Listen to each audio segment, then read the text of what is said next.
Hi, my name is Trishna Pandey, and here we are talking about public speaking repertoire again. We've done two videos already. The first one was about how, as a speaker, one needs to approach this entire thing of public speaking, what one's internal approach should be, what one's mindset should be, and how does one actually go about a preparation, what one must know about the audience, and a realistic understanding of what one can bring on the table.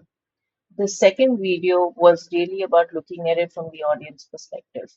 So the third part, we said that we are going to really look at how to set up a success metric. Like, how do we define that this public speech has gone well? Why do we need this? And how do we go about it is something that we will discuss immediately after we talk about a few things that I missed out on the previous video.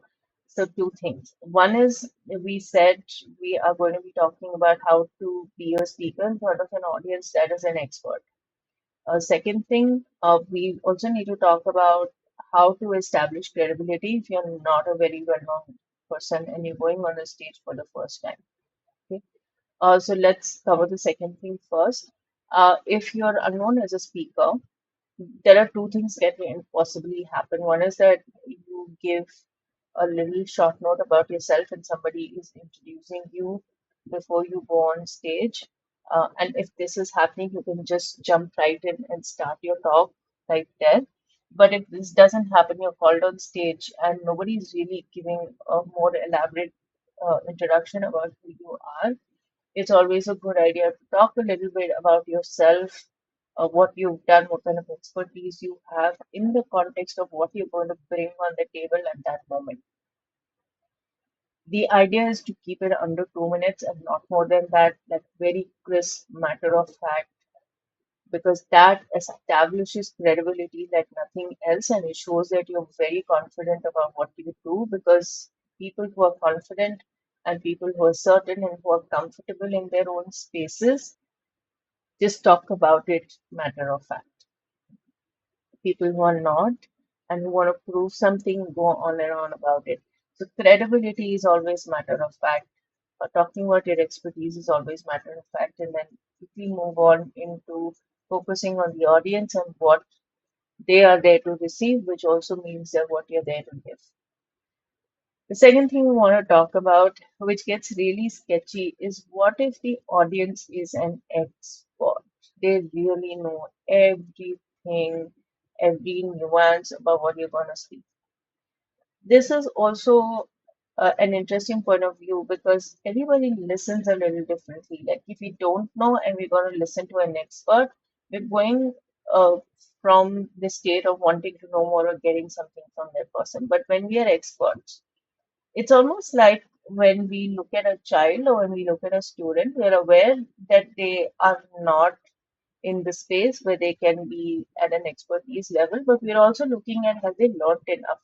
What are they bringing on table? What are they looking at given this particular situation? So there are different aspects that one would look at in terms of understanding, in terms of connecting, in terms of contributing, and that's what experts will do, which is absolutely fine. So whether the audience is above your level of expertise, whether it's equal to a level of expertise, or whether it is they are somebody who are not even aware of the subject matter, in all these factors, what is common is that as a speaker, we are all unique and we're going to bring that uniqueness on the table and every audience depending on where they are at in their situation in their expertise in their knowledge in their skill they are if they are there they're going to listen for what they want in that particular situation. Bottom line, we're all set. So we go there, we do our best, we give what we can, we understand why the motives or what the motives of the audiences are, and then we try and maneuver the entire situation to meet the need that the audience has, and that's the best that we can do to the best of our ability. That's all we can control, right? So we spoke a lot about what we can control and what we cannot. So that's where we are with respect to that. Now that we've covered it, let's talk about success metric. What is success metric and how do we define it? What does that look like? Before we get into success metric, let's look at the elements of the audience because they play a key role in defining what a success metric would look like. So there are three possibilities over here, right? There is an absolute change that can happen in a person. There is a change that they could take away and make that change a little bit more slowly. So they change in behavior. The third thing is they don't change at all. So, in the first situation where a lot of people change, it means that there has to be a background or there has to be a situation which coincides with that particular speech. So, for example, maybe there is a revolution going on in the country, or maybe people are bothered about a certain situation and it's working on their mind, and they just want that point to take a decision, and the moment they take a decision they take an action, and it's really like they're at a tipping point stage and the speaker just acts as a catalyst or that tipping point situation or that needle on the or the straw on the camel's back that broke its back, like that critical moment, right? And if that happens, there is a huge change that actually sweeps over, and then audiences basically just make up their minds about something, and there's a drastic change or a drastic impact that can be observed. Now, let's be realistic. This is not going to happen all the time, right? These are extenuating circumstances in which these kind of speeches are absolutely awe-inspiring. Many a time, we are in a situation, if the audience is looked at before the speech is given and the speaker really looks at what they can offer and the entire dynamics has been set, what really happens is the audience may take in what the speaker has said and make a judgment about it. Now, it depends again on the goals, right? Are they there for an attitudinal change? Are they there for a motivation? Are they there for behavioral change? And when we're talking about a behavioral change, it is a well-known fact that it takes over 1 month of practicing, or nearly a month of practicing of a specific behavior consistently, and then a person can change that particular behavior.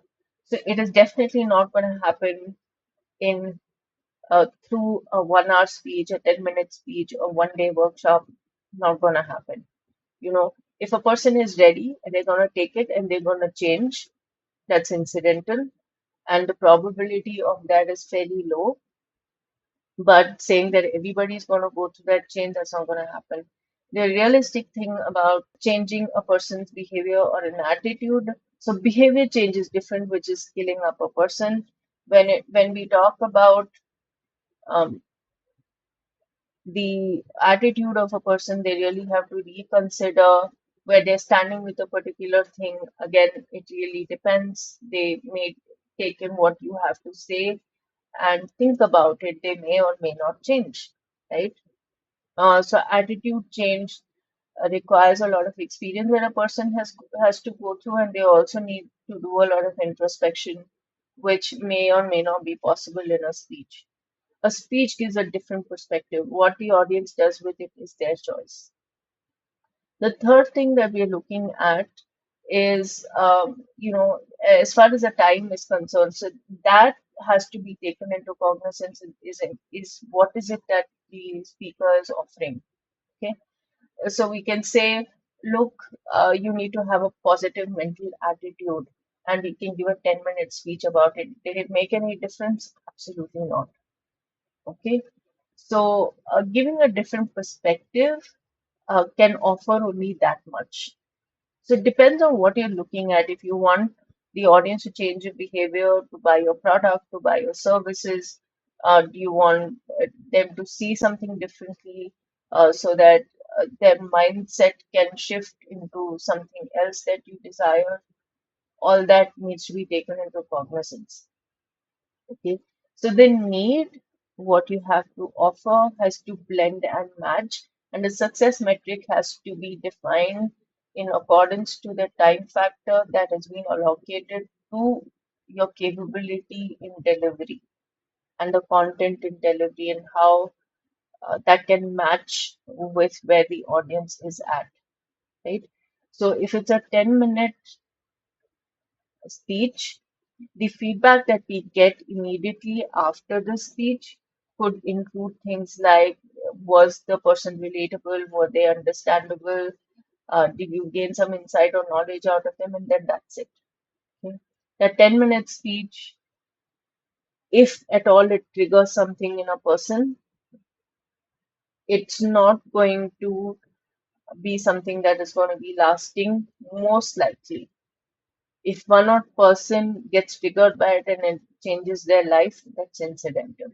Okay, that's a realistic way to look at it. Do we want everybody's life to change by a 10-minute speech? Absolutely, we do. Right? Is it going to happen? Most probably not. So that's something that we need to be very, very clear about. The second thing that we want to do is if you're doing a larger workshop format or if you're doing a larger engagement format, then these metrics can be mapped differently. So one thing is to measure what happened immediately. Did people like it? Did they not like it? Did they find it relevant?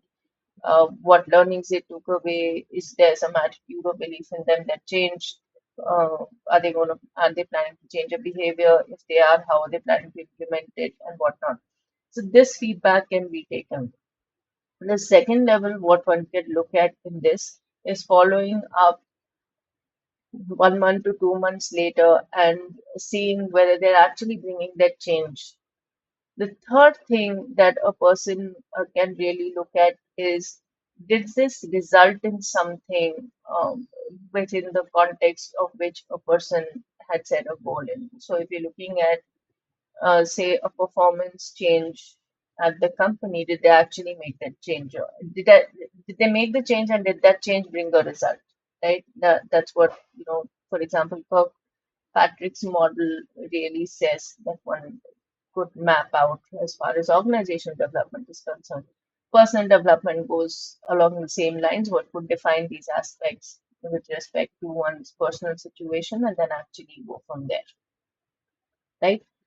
So think about all these factors. Think about how much time you're going to spend there, where your audience is at, what goals are they coming up with, what needs are they coming up with, where what one is giving and what they want to receive is matching. How do they actually digest it after the whole thing is done? And how do we take a snapshot of the process of digestion and converting that into a real-time action is something that one needs to take into consideration to map out what are those parameters or success metric that we are going to measure.